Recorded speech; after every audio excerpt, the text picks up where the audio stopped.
Diyan nag-aaral yung anak ko. Ayun. Sinara na yung kalsada dito. Maglalabasan na yung mga pupils. Ayun. Pagod na guys. Medyo marami ng pawis ang lumabas sa atin. Ayun, so barangay police na nagmamaanage ng traffic dito. Ito 440. 85. Yun, 300 daw Brad, no? 300 sa ulo dito. Yung laman, 440 musing. Kuha tayo sa ulo. Uy, pa-shoutout ko na sa vlogger pala si Bossing eh. Ayun, shoutout Ay, ko na sa pa-shoutout ko na kay Kuya. Ako pala sa tindirang taga Agosan del Sur ya. Oh, shoutout sa lahat ng mga taga-tusan. Isa nito Brad. Ito. Tapos ito, Pa-shoutout sa mga Bisaya version. Bisaya ka to. Bahaw kayong isda, yung Bili tayo ng tag 300, bili tayo ng tag 400, 40 ang kilo. Anong gagawin? 179 lahat? Boy, sa panitong maliit. Isang gamay ko. Yun, parang hindi kaya ng budget kaya doon tayo sa ano, assorted. Sorted muna tayo. Kasi kung streetan mo ganito, 440 o 460.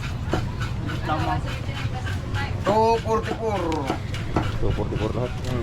Ilan kilo lahat yan? Support na natin Bossing, may discount ka na. Ayun. Oh my God! Wow! Discount ang Kasi ano natin. Oh, sa lahat na gusto bumili ng sariwang isda, ay pumunta lang kayo dito sa Mang Huyo Fish and Meat Vendor. Sigurado, fresh na fresh. Kakakatay lang at galing pa Tindiro sa lang yung dagat. hindi press. Ayun, oh.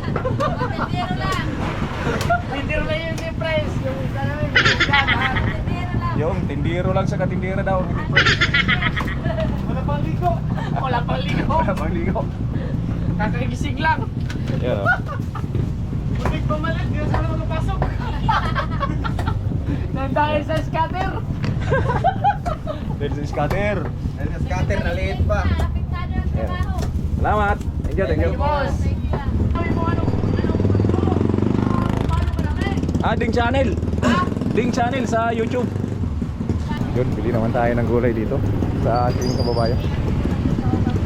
Yan, oh.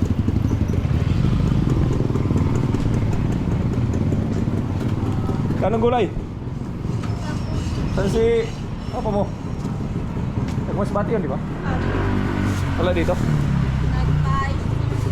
Dito ako bumibili kasi taga Masbate ang titinda dito, taga Aroroy. Ikaw ni, taga Aroroy ka rin? Dito ka na sinilang. San Mateo. Yun. Sili, magkano? 2.5 po. 2. 10. Sa kamatis. 20 po ba? Yun na, ang pinamalingkin natin, no? Inabot na natin kay Mrs. Maaga pa naman. Ilagay muna natin sa freezer para panatili yung freshness niya. Ayan. Doon. Muna siya. Alright, guys.